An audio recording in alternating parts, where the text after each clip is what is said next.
उद्धव प्रसंग में कह रहा है कि चावते कुटीर कौ रम्य यमुना के तीर, गौन रौन रेते सो कदापि करते नहीं, कहे रत्नाकर भी आए प्रेम गता गूढ़, स्नान रसना में रस और बरते नहीं। यहाँ पर उस समय की बात बताई गई है जब उद्धव श्री कृष्ण से मिलने आ जाते हैं। मतलब उद्धव जो है बरसाने से वृंदावन से वापस श्री कृष्ण के पास आ गए हैं और श्री कृष्ण से कह रहे हैं छावते कुटीर रहो रम यमुना के तीर। यमुना के किनारे, यमुना का तीर मतलब यमुना के किनारे, छावते का मतलब बना लेते, कुटीर का मतलब एक झोपड़ी, यानी मैं यमुना के किनारे कहीं एक झोपड़ी बना लेते। गौन रौन रेती सो कदापि करते नहीं, गौन रौन रेती यानी ये जो रेत है, जब हम आए हुए हैं आपके पास पैदल रास्ते में जो रेगिस्तान वगैरह रेत वगैरह मिला, इस रेत से चलते हुए हम कदापि आपके पास ना आए। क्यों? क्योंकि मुझे संदेशा यहाँ देना था कि वहाँ की हालचाल क्या है। ये हालचाल देने के लिए गौन रौन रेती, जो गौन है, जो वहाँ का वार्तालाप है, वो सब मैं आपको बताने के लिए रेत से होते हुए यहाँ पर आए हुए हैं। मैं यहाँ पर कभी ना आता, क्या करता? यमुना के किनारे कहीं एक कुटिया बना करके रहने लगता। कहे रत्नाकर भी आए प्रेम गता गूढ़। रत्नाकर कह रहे हैं, उद्धव कहते हैं कि बिहाई प्रेम गाथा गूढ़, जो ये प्रेम गाथा मैंने वहाँ देखी है, जो सुनी है, जो गोपी ने ग्वाल वालों ने जो प्रेम का रसपान हमें कराया है, उस रस को पान को स्नाव रसना में रस और भरते नहीं। मैं इसके अलावा दूसरे और किसी भी रस का पान न करता। यही नहीं चलेगा, स्त्रौन रसना में रस और भरते नहीं। और भरते नहीं मतलब जो दूसरा रस है, दूसरा आनंद है, जो दूसरा वार्तालाप है, मैं ना ही उसको करता और ना ही बोलता।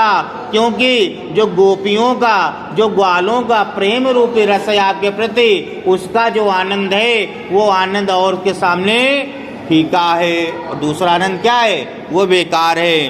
गोपी ग्वाल बालन के उमड़त आंसू देख लेकी प्लयागम को नहीं को डरते नहीं।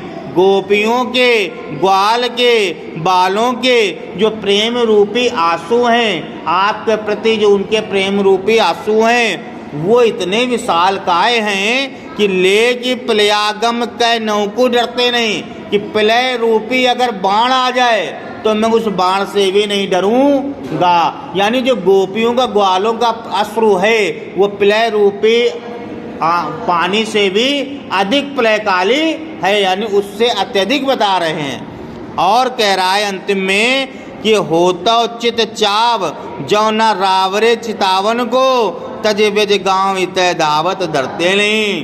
कह रहे हैं अगर मुझे इस शरीर की चिंता ना होती कि वहाँ पे जो बताया गया और आपको बताना है, वही कह रहे हैं ना, होता चित चाव जो न रावरे चितावन को, अगर मुझे आपको चेतावनी देने ना आना होता, या आपको संदेशा देना ना आना होता, या जो उन्होंने भेजा वो आपको ना देना होता, तज ब्रज गाँव इत पाँव धरते नहीं, तो मैं कभी भी उस ब्रजभूमि के गांव से बाहर भी पैर ना रखता।